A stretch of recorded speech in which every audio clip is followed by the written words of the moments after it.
If you can bear with the awful audio quality of this recording, you are going to really enjoy this interview.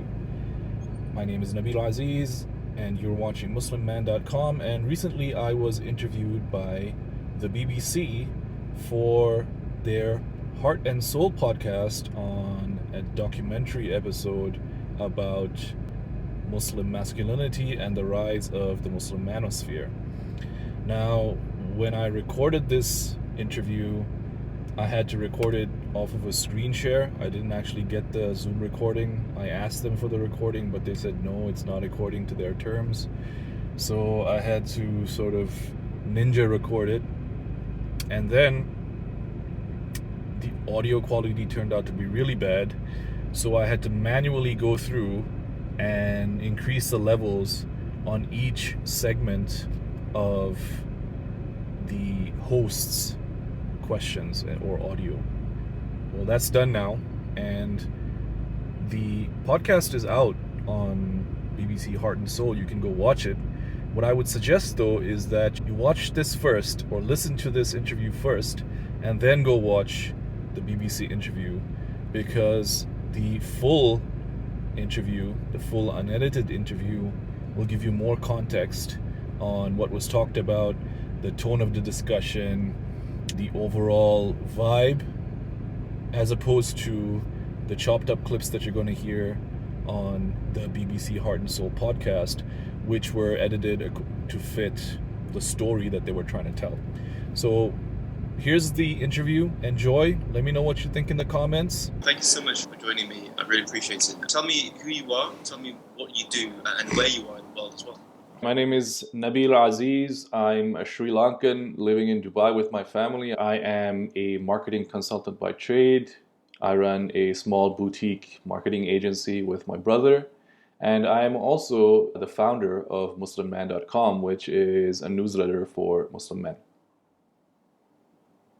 When did your interest in the subject matter of masculinity, gender roles, how to conduct yourself as a man, when did that start for you? I think it started around 2013, maybe a little bit before that.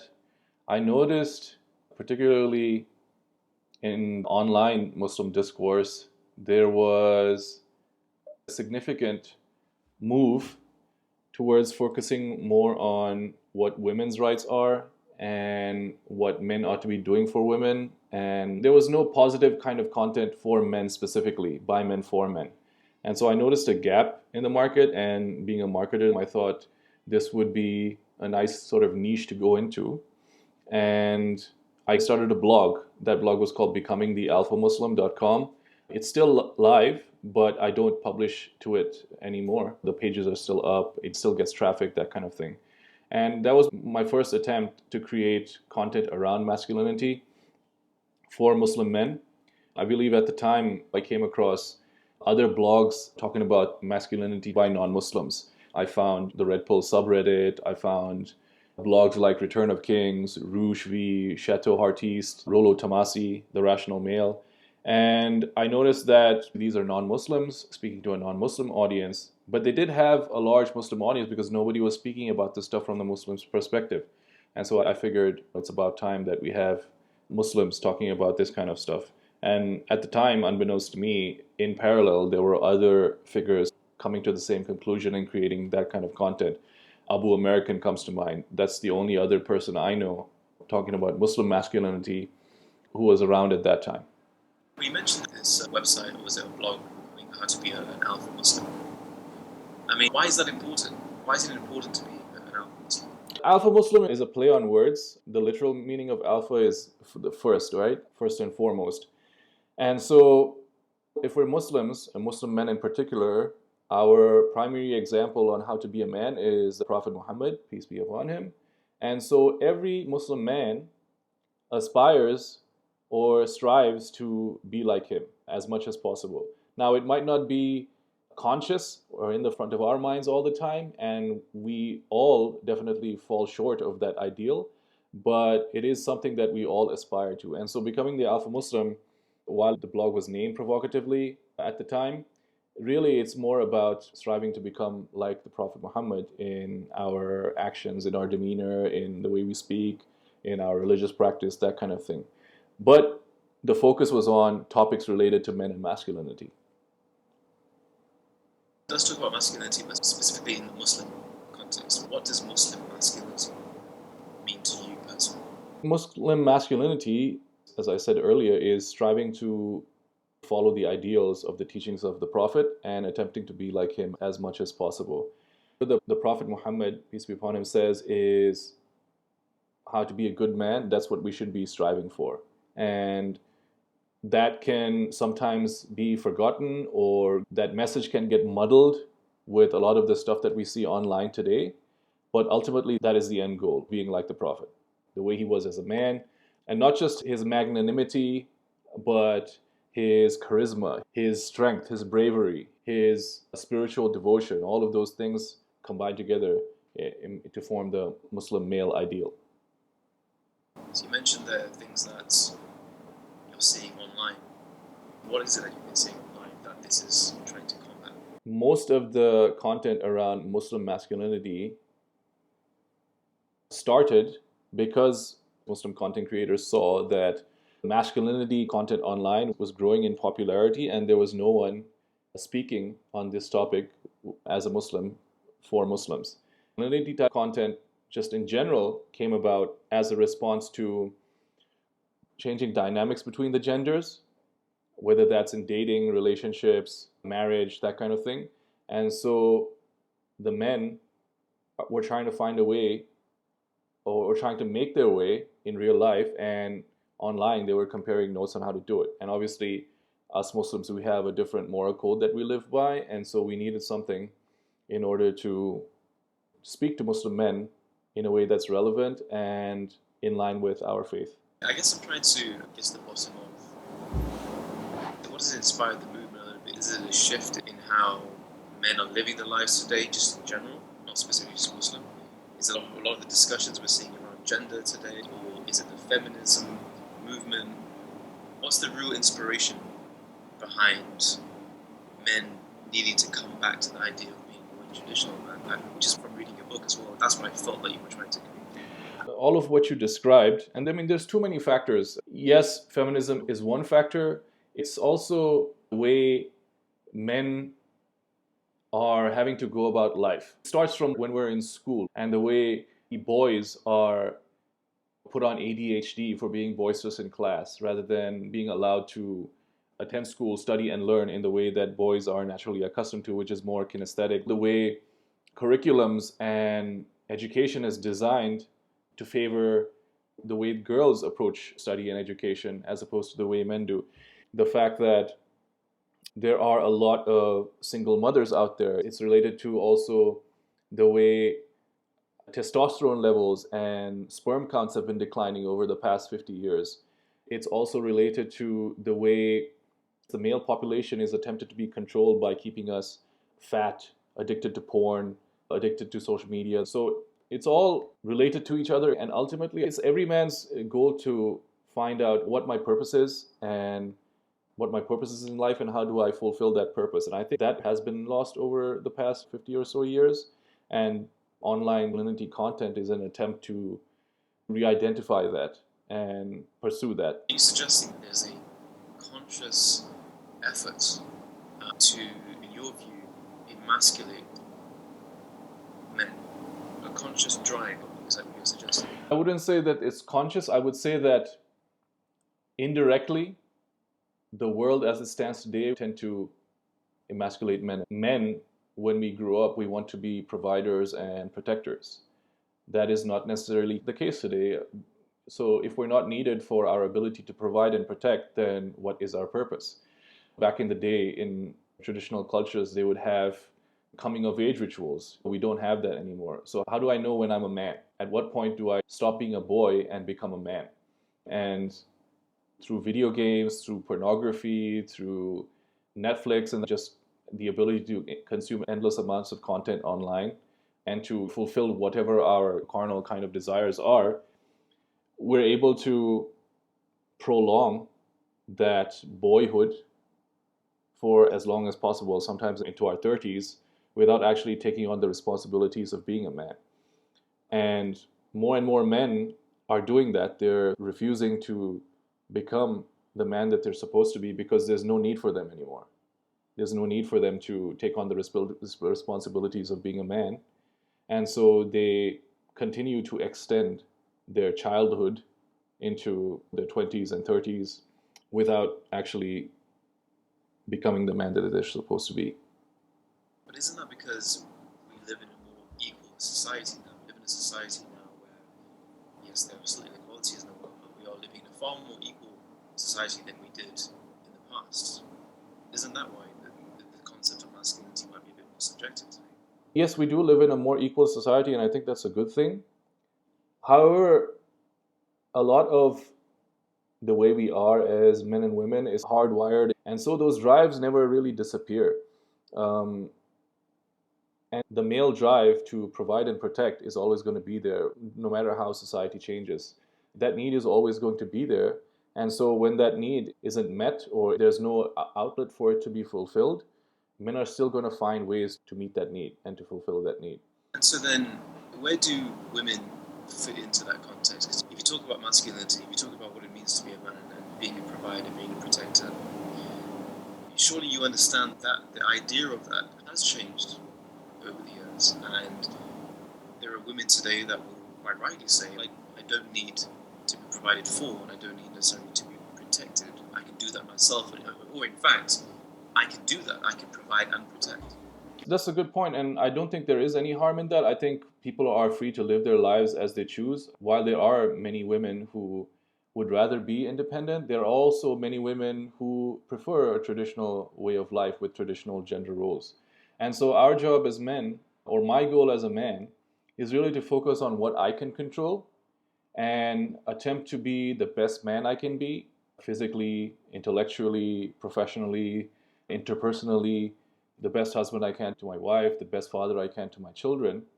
And while I'm focused on what I can control and while I focus on striving to be the best man I can be, then I have the ability to say, look, this is what I want out of the women in my life. And these are the kind of standards I'm going to set. And these are the kind of preferences that I have about my relationship with a wife. And whichever woman is amenable to that, then those are the kinds of women I'm going to be with. And it's totally fine for other types of women to live their life the way they want to. But for us as Muslim men, there's a certain kind of woman that we want, a woman that submits herself to God first and foremost and abides by the teachings of the Quran and the Prophet Muhammad, peace be upon him. And my goal is to strive to do the same, in the same way that she will submit to God first and foremost. I will submit to God first and foremost in my relationship with her. And so that is the ideal. Our primary point of reference is, what does God want from us? And so my choice as a Muslim man, and well, our choice as Muslim men should be to keep that primary in our minds. I guess that brings me on to my next question, which is, my understanding, and we do share this understanding, is you conduct yourself the way that Prophet Muhammad, peace be upon him, did. That's the ideal man. But we know this already, and that's what's taught to us, and that's in hadiths, and that's in, you go to the masjid, and you go to sermons, that's what you hear. So then, why have you written a book like this then? Why did you feel like you needed to write a book to reinforce what a man should be and what a man is? And then why is there a growing Muslim manosphere, despite the fact that we are told and taught a way to be, in a sense? Education or lessons need reinforcement, right? And despite the fact that we already know, based on the tradition of Islam or the Islamic tradition, how to be as men, people will naturally gravitate to examples and role models that are closer to them in proximity. And for me, in writing the book, I was really fed up of all of these online debates about how men should be and how women should be. I mean, it's bad enough that the non-Muslims have to deal with it, but as Muslims, we have a clear-cut example. And so what I decided was, okay, let me write the book on the topic, the definitive book on the topic, where we go back to what are the original teachings and put it down in black and white on paper. This is the way how to be a good man based on the teachings of the Quran and the teachings of the Prophet. And so that was my objective. And so we need constant reminders. The young men of today, they're not going to go back into the original books and read in the original Arabic. And then on top of that, they might feel that some of their role models aren't relatable. Maybe their only experience of Muslim men are their parents, their families, and the men that they see at the masjid and at Sunday school. You know what I mean? And so they need more prominent reminders, and they need closer reminders.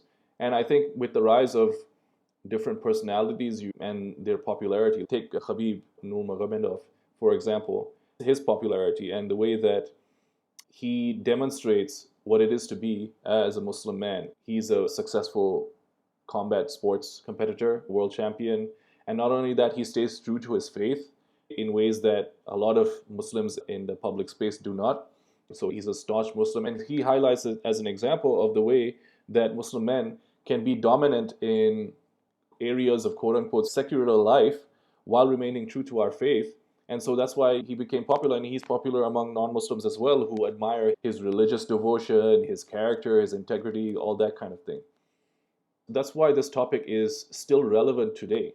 The books were written, 1,000 years ago, hundreds of years ago, medieval books about manhood, about masculinity, about chivalry, even though that the hadiths from the Prophet did already exist and people knew them.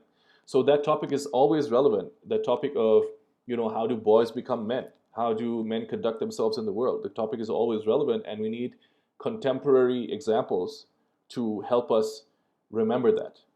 So would you say the message of being a man, being a Muslim man, from a religious perspective, has been or can be lost as time goes on? Would you argue that the message can be lost and the message to disappear with societal topics and societal issues?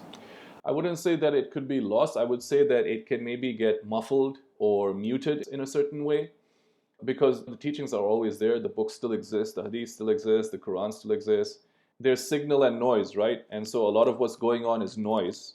And we as Muslim men need to focus on the signal. And we need constant reminders that there is this signal noise distinction and that we need to focus on the signal. And so that's why you have content creators now, Muslim content creators, talking about men and masculinity. That's why you have people like me writing books on the topic. I'm not the only one. There are other books on masculinity. I know Imam Dawood Walid has a book called Futuwa that's about masculinity in young Muslim men. So people have to still talk about it in order to make sure that the message endures. In the book, there were phrases like high value man, high value woman, phrases that I'm sure you can understand that have maybe developed a bit of a negative connotation, because we've heard that from the likes of Andrew Tate of late, who of course is a divisive figure. How do you feel about using terminologies like high value man or high value woman? And do you see how they can have a negative connotation when they are attributed to divisive personalities like an Andrew Tate, for example? When we use high value man and high value woman in the book, it's attempt to clarify that these words, they come with a certain amount of baggage. What a high value man means to me might not be what a high value man means to you. Same thing with a high value woman. When you ask 100 different people, you're going to get 100 different responses. And the way we use it in the book was really to, in a mocking kind of fashion, clarify that, look, if you're going to say high value man, there is only one example of that. So it doesn't matter what other people say. We have our example, we have our North Star, and that's what we have to follow. Even Andrew Tate has to submit to that example. And I believe after he converted to Islam, he's attempting to follow that example. And so the things that he said before, we know that when somebody converts to Islam, all of their sins are forgiven. They start with a clean slate, that kind of thing.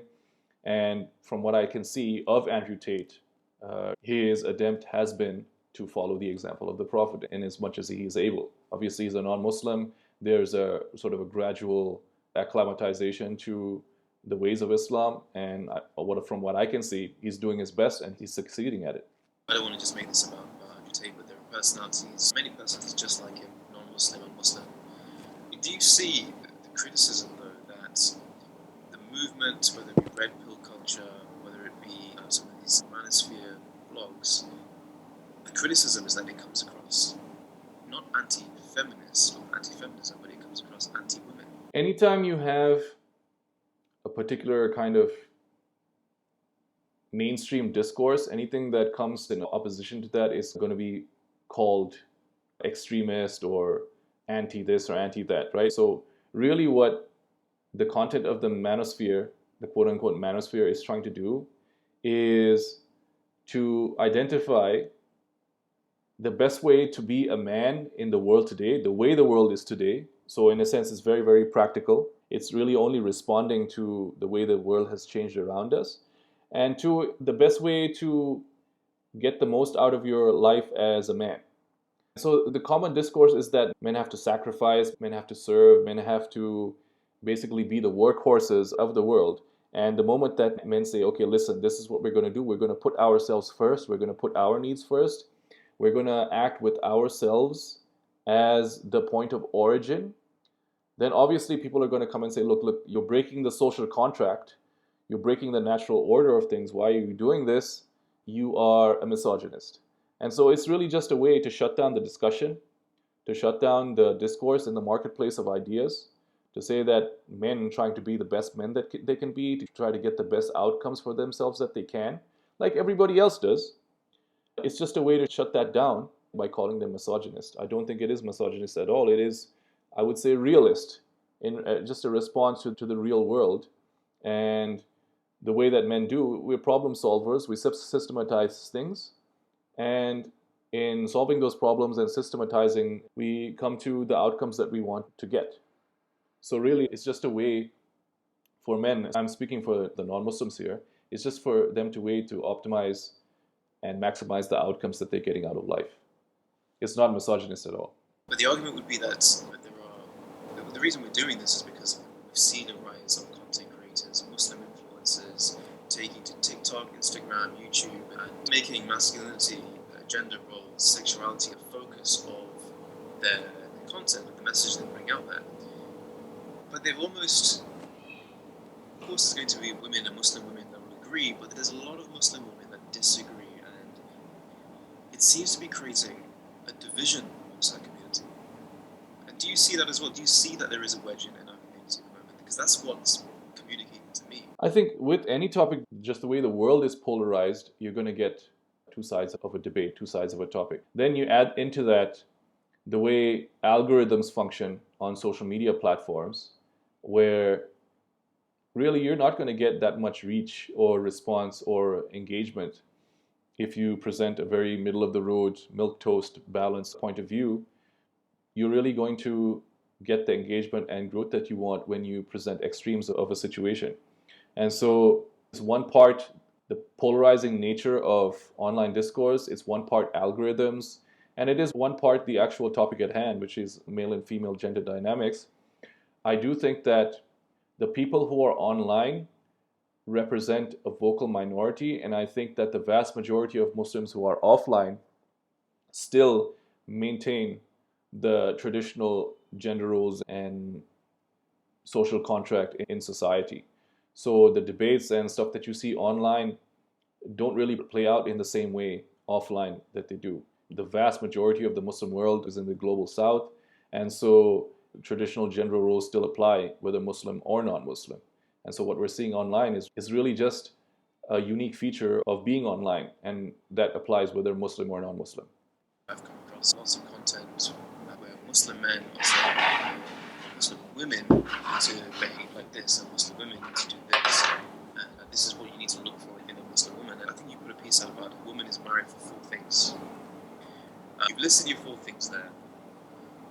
Tell me what the motivation was behind writing that. The piece called "A Woman is Married for 4 Things," hadith of the Prophet, where he says a woman is married for 4 things, and she's married for her wealth, her beauty, her lineage, and her religious devotion. And then he says, marry the religious one so that you'll be successful. And I'm paraphrasing him here.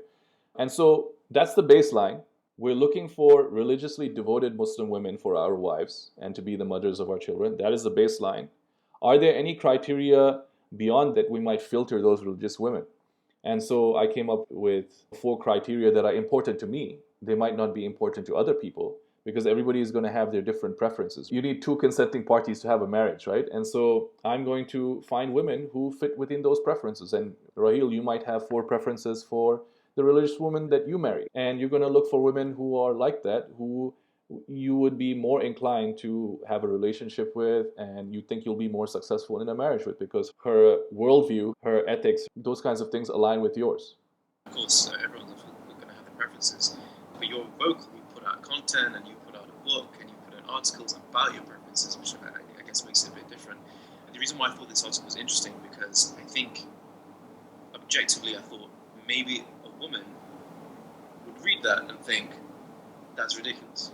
Right? And I'm sure you knew that when you put that out there. I mean, the men would read it and think it's ridiculous. I'll be honest with you, when I read this, it did alarm me a little bit. I was like, interesting. I haven't had this list before. And it did slightly come across as a bit ridiculous to me. And particularly, it's point number 1 of your 4 reasons why you should marry a woman. She's a pure blood, and that's regarding vaccinations or boosters. I know that you're saying this is your personal preference, but you're referencing a lot about faith, religion, hadiths, the way of the Prophet. But then this is a deviation from that. This is completely gone. This is your own experience now. So this comes across as you're also putting out content about masculinity, about femininity, but outside of the realm of faith. Everything that I do is based on the fundamental understanding that I am appealing to religiously observant Muslims, and I myself am a religiously observant Muslim. But beyond that, there's nothing in the Quran and Hadith about brain surgery or about how to use a microwave. And so there are different aspects of life that we have to navigate based on our own discretion, based on our own experience and things of that nature. And so in order to do that, you have to use different criteria, you have to use different frames of reference, you have to use different preferences, and really to each their own. In my case, as a content creator, content has to get noticed first and foremost before we can have a discussion around whether it's right or wrong or ridiculous or asinine, even exaggerated. Maybe it might even be hyperbole sometimes. You have to get noticed first before you can communicate the message and before the message can be understood. But that's where my concern comes in. It's like, are you, or not necessarily yourself, but content creators like yourself, is it shock value that you're going for? But then if you're going for the shock value, isn't that almost a disingenuous way to get your message out? Shock value is one thing, getting attention is another thing. I fully stand by what I put out in public. Anything that I publish is stuff that I actually believe. My job now is to tell the truth in a way that is most appealing or most attention getting, the way that people are going to consume it. And that applies to TikTok, that applies to the written medium, that applies to blogs, newsletters, YouTube videos, podcasts, all of that. And so you're going to optimize for what you need to optimize for, And if you're creating content for a 60-second short form vertical video, you might be optimizing for something else as opposed to when you're creating a newsletter. What I'm optimizing for is I'm trying to make people think by being provocative. Even though everything that I'm writing, there's stuff that I do actually believe in. So let's take the Woman is Married for 4 Things newsletter. Those are actually the things that I believe in. I do want a woman who is going to homeschool my children. And we do homeschool our children. I'm not saying it just to say it. That's also an important distinction, because part of being a man is saying what you believe and being true to yourself. And one, not complaining, so you never complain and you don't explain yourself. This is me saying, look, these are my preferences. You're free to have your own preferences, but these are my preferences for a wife. I will do the best that I can to be the best possible husband I can, the best possible man I can. Whoever aligns with these preferences, let's get married and let's start a family. And I don't think there's anything wrong with that. Where's the dialogue with women in this scenario? So with your list of 4, for example, she has no social media presence, she has no college debt. The college debt things, that's hard for women to control that if they need to go to university and get a loan out. That's just the way it is in a Western society. And no social media presence. Again, that's something that's going to be very rare to find. I know these are your personal preferences, but you are seeking to influence as well by putting this out there. Has there been a dialogue? Is there any conversation with women about this? Because it feels like, to me, if I was a woman reading that, and I'm sorry if this comes from patronize at all, if I was a woman reading that, it almost seems quite personal in a sense, right? A lot of people live their lives like that. They go to college, they have a social media presence. And you're almost saying that these things are negatives in a woman if you were seeking marriage. I mean, there are negatives in a man. A man who's, are you vaccinated, Rahil? Yes. Okay, so that's a red flag. If I was a woman trying to get married, Rahil is vaccinated and he's boosted. He's off the consideration list. There are negatives in a man as well. But I write my blog, MuslimMan.com, is for Muslim men, and so I'm going to frame things in that certain way. So a man who is vaccinated and boosted, a man who is in college debt, a man who is persistently on social media talking bullshit online, and a man who wants to send his children to the public education or even private education system. If I was a Muslim woman, I was like, I'm going to be like, listen, thank you, but no thank you. I need a man who is on his deen, and maybe that's why you're not married, right? Because by the time I was your age, I was married, I had 2 kids, and I had a third on the way. You know, see, this is the thing, right? This is the thing, right, Rahil? Like you're living your life in a certain way, right? I mean, I'm poking fun at you, but really it's lighthearted, so don't take it the wrong way. You're living your life in a certain way. I'm assuming that you want to be married. I'm assuming that you want to start a family, and I'm assuming that you want to start it sooner rather than later. So why haven't you been successful up to this point? Maybe what you're doing, maybe the way that you're living your life, maybe the way you're conducting yourself with women isn't the right way. Maybe that the way that you've been told to conduct yourself is the wrong way. And if you follow a more tried and true way that's worked for the past few thousand years, ever since man has existed, maybe you'd be more successful. Right? So my focus is only on what I can control. All right? And so I can only control my behavior as a Muslim man. I can only control my preferences as a Muslim man. I can only control the relationships I have with other people. And so I only want to have relationships with people who fit within my preferences. That applies to my friends, that applies to the people that I do business with, that applies to the women that I marry. That's what you're seeing here. It's a market, right? It's a marriage marketplace. It's a sexual marketplace. There is a supply and demand. If there is demand for the kind of man that I am, I'm going to be successful. If there is no demand for the kind of man that I am, I'm not going to be successful. And I think so far that I have been successful. And hopefully I will continue to be successful over the long term. And so really that's all that it is. It's just us trying to navigate the world as it is today while staying true to our faith and living in a way that is in accordance with our principles. And that might differ from person to person. Even though we're Muslim, both of us, and we have a baseline of Islam that we adhere to, our preferences may differ. I will get off this article and move on to the next things. Look, I do, as a man, I tick these boxes here, right? I tick the boxes that you've given for a woman. I also tick them as a man. That means you're not an eligible bachelor. Yeah. No, I think I'll take that on board then. Maybe that's why I need to read your book more, so I can find a wife, I guess. But I, as a man, and I do identify as a man, and I do identify with my faith as well. And you've put down things here, for example, they're not deal breakers for me. I understand these are your preferences, and I have my own preferences. But I'm thinking with the hat on of, I know you live in Dubai and you were born in Sri Lanka, but I was born and brought up in the UK, and Muslims in the Western world, we have to navigate our identity as Muslims and our identities as being part of the Western world as well. These are unrealistic. These are totally unrealistic traits that just for a British Muslim, young British Muslim coming up, I think if he was to read this and be influenced by this, surely you're setting him up for quite a difficult life in Britain where he's not going to find this. You must know that, right? I believe I said also in the article that they don't need to have every single point, and you can be flexible on what you need to be about. It's not a black and white binary. There's a continuum. And really, the criteria aren't as important as the mindset behind the criteria. If I'm a Muslim man looking to raise a Muslim family in an Islamic way, do I want somebody who is basically an automaton for what the quote-unquote system teaches us to be? Do what everybody tells you to do, don't rock the boat, go to school, get a job, be a wage slave, get the vaccine. I need somebody who's got the kind of critical thinking skills. I'm trying to get the best possible offspring that I can get. I'm trying to have the most successful marriage I can get. I need somebody who has critical thinking skills and who is not just going to do what they're told just because they're told, who's not going to, for example, listen to the BBC when they say that the masks work and that the vaccines work, who's going to actually think for themselves and try to understand, okay, what is expected of me? What can I do? What is in line with my own values? And so when you're looking for a mate, That's really what you need to look for. The criteria aren't as important.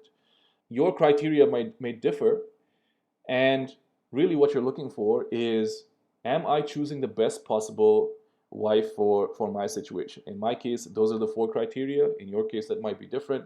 And really, everybody is free to live their lives the way they choose.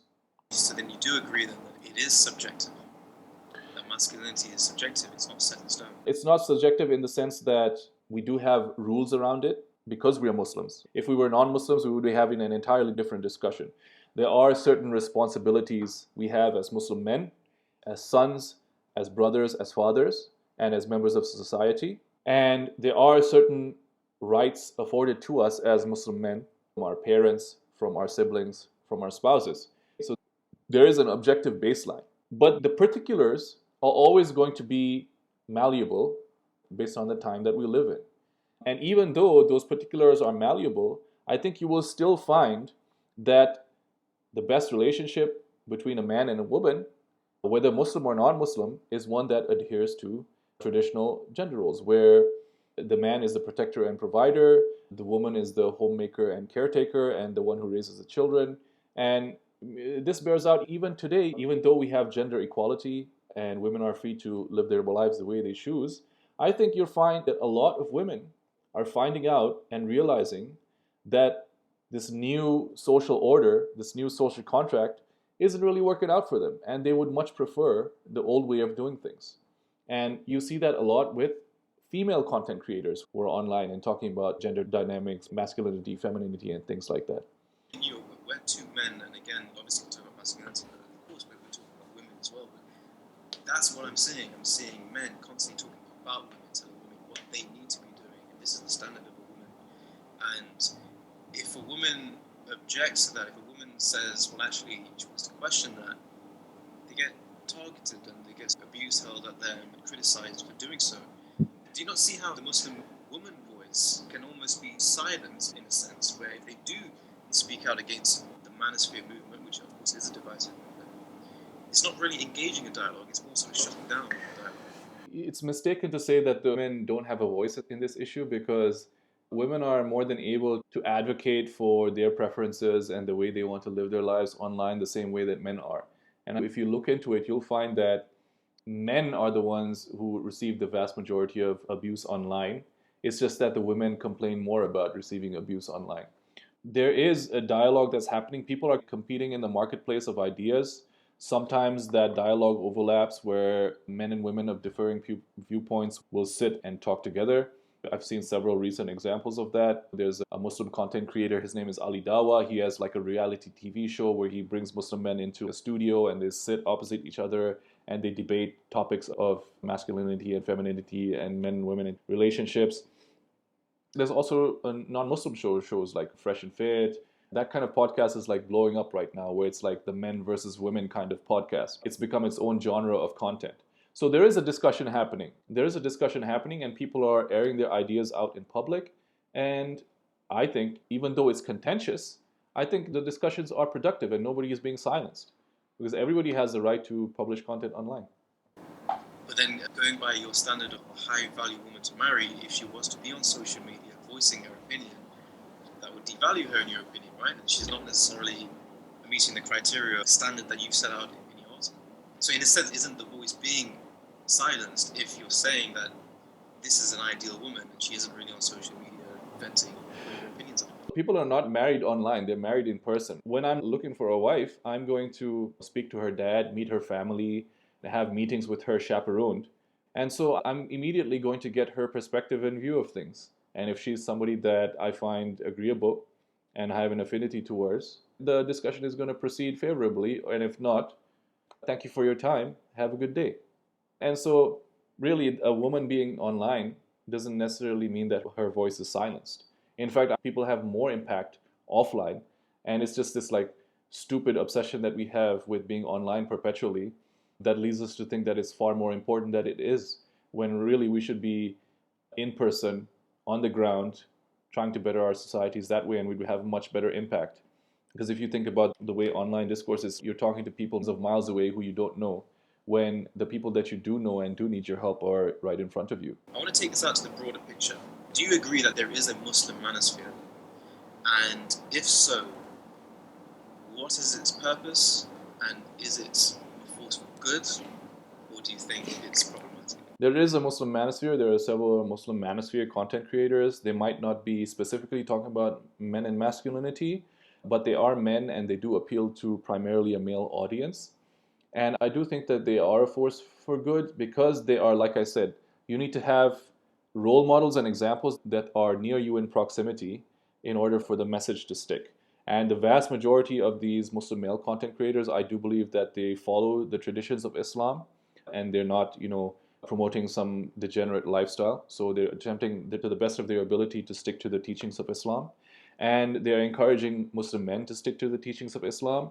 And they're encouraging Muslim men to be the best possible men that they can be. So I think overall that is a good thing. And then the more of these Muslim content creators that we have talking to Muslim men, the less that Muslim men need to go to non-Muslim sources where they might get information and knowledge and education and a perspective that isn't in line with Islamic teachings and doesn't even relate to Muslim men and Muslim women in particular. Because a non-Muslim speaking to non-Muslim men is going to talk about non-Muslim women when a lot of the behaviors that happen between non-Muslim men and non-Muslim women aren't even relevant to Muslim men and women in the first place. Our cultures are different and we have different expectations of us as Muslim men and Muslim women.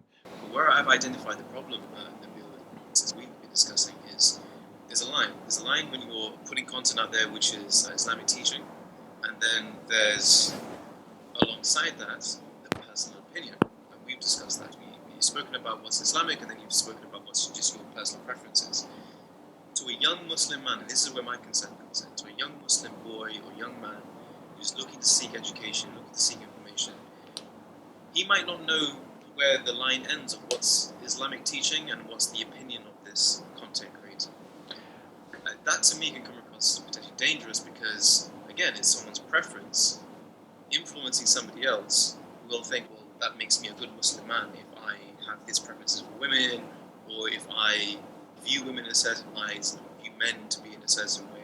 You don't see the danger in where we're getting our information, particularly if it's for a young Muslim boy and young man. That's an excellent point, and I have a sort of different perspective to other people. I think that we insult the intelligence of our audience when we say that they don't have the ability to distinguish what is Islamic teaching and what isn't, what is personal preference and opinion and what isn't. So that's the first point.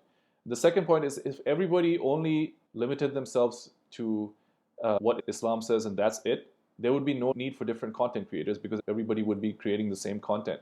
And I think that's one of the reasons why you find that young Muslim men are gravitating towards these Muslim content creators as opposed to Islamic scholars and preachers because they've already heard all of that before. They need to hear different perspectives. And I might relate to a particular Muslim male audience better, and you might relate to a particular Muslim male audience better. And people who are like you are going to like you. Let's say we both have an online Muslim audience, right? There are people in my audience who are never going to like me or listen to what I say or take me as a role model, but they might be better influenced by you, even though you have your own personal opinions and preferences and things like that. And so we need that plurality of voices online. We need that competition in the marketplace of ideas. And we need to also have a little bit of trust and respect the intelligence of our audience to know that they aren't stupid. They're capable of thinking for themselves. All we're doing is presenting options, and they can make a decision whether or not this is something that they want to follow. I think the problem is that we're trying to control online discourse. We're trying to control online discourse. We're trying to prevent these divisions from happening, but they're always going to be there. And the more you try to sweep them under the rug, the stronger that they're going to get. And it's better to have these discussions and divisions and debates and disagreements in the open, where everybody has a chance to speak, than it is to move it underground. When you have these big personalities, you have Andrew Tate converting to Islam, and that almost acceptance from the Manosphere specifically, that, well, you can't judge his past anymore. Do you not see, though, that there's a bit of a double standard with this sort of forgiveness? We don't know what's Andrew Tate's heart, for example. That's what I hear a lot, right, with his conversion. But at the same time, if I scroll through TikTok and if I see a Muslim woman creating content and her hijab might be slightly offset or a bit of hair might be showing, it's straight. There's an attack straight away. You know, get your hijab right, and there seems to be a less forgiving nature towards a woman's actions and what's in her heart than there is to someone who, it's known factually, earned his empire, earned his high value status through what would be regarded as very un-Islamic business practices. To the last point that you mentioned, there is no disagreement among Muslims that Andrew Tate's life before he converted to Islam was degenerate and haram, and there's nothing high value about that from the perspective of a Muslim and Islamic teachings, okay? That's point number one. Point number two is that, let me tell you the number one thing that I learned from Andrew Tate after he converted to Islam. He taught me how to have compassion for my brothers and sisters, even the ones who are irreligious or not as religiously observant as I would like them to be, because Allah's mercy is for everybody. And if he could guide somebody like Andrew Tate, just think about Andrew Tate and everything he's done and the life that he's lived. Even somebody like that can be redeemed and gain salvation through Allah's mercy. What it teaches us is that we ought to be a little bit more compassionate of our brothers and sisters. Maybe the scenario that you discussed of, you know, attacking Muslim women for their behavior, maybe that's not the best way to go about things. Maybe it's a better way to understand that Muslims are all on a journey, right? And that each of us are striving to the same thing, and we all travel at different speeds, and eventually our attempt is to get to the end point of the journey, and we're all taking our own way, but we're all moving in the same direction. The mercy or the path of Islam is broad. It's a long road and it's broad. And we all have an opportunity to gain God's mercy and God's favor. And I think it's upon us as Muslims to help each other rather than tear each other down. There's a verse in the Quran, the Muslim men and Muslim women are allies of each other. And so I think we should be helping each other rather than fighting with each other. And we should be helping each other to get God's mercy. If a Muslim man rejects the Muslim manosphere, doesn't enter the Muslim manosphere, doesn't subscribe to the Muslim manosphere, does that put his masculinity into question, and does that put his faith into question? Absolutely not. The vast majority of Muslim men on this planet have not heard of the Muslim manosphere. They're able to live their lives. They learn from their fathers, their uncles, their brothers, the men in their community, the religious figures, the leaders in their community. They learn from those people and they live their lives as good Muslim men. They don't need the Muslim manosphere. It's just that the Muslim manosphere exists for the terminally online Muslims. And it's just a way for us to help each other on that journey, the journey that I described earlier. The vast majority of Muslim men in the world, they don't even have internet access. So why would they need the Muslim manosphere? That's true. So then my final question would be, so why do any of us need the Muslim manosphere? If you're a Muslim man and you're terminally online, you are going to be bombarded with different ideas of what it means to be a man, how you ought to behave with women. You're likely a Muslim man living in the West. You're probably of some means. You probably live in a society where it's more likely that gender equality is the norm. And you still want to find out, you still want to live a successful life. You want to get married, you want to have children, and you don't want to be 34 and unmarried like you are. Like, you are the prime example, the perfect candidate for the Muslim manosphere. So I would say, embrace us, come to the light side, and you will be successful. So, Nabil, in terms of being part of this concept of the Muslim manosphere, it'd be safe to say you're an early adopter of it. You probably got onto it a lot earlier than a lot of the content creators are today. And you've taken more towards sort of publications and written work as opposed to videos and short form videos and shock value sort of titles and whatnot. So why is it that you've chosen to go down that road, and what makes you different to the content creators that would be regarded as your peers that are emerging today? I think that's an excellent question. So when I created the MuslimMan.com brand and newsletter, it was because I saw that there's a gap in the market. So the vast majority of Muslim content creators online are on YouTube, Instagram, or TikTok. And so there's a gap still for written content. Newsletters are a niche that's growing in popularity right now. You see everybody and their grandmother is starting a newsletter and they turn it into a business. So that's one of the reasons why I chose the newsletter model and stuck to the written content model.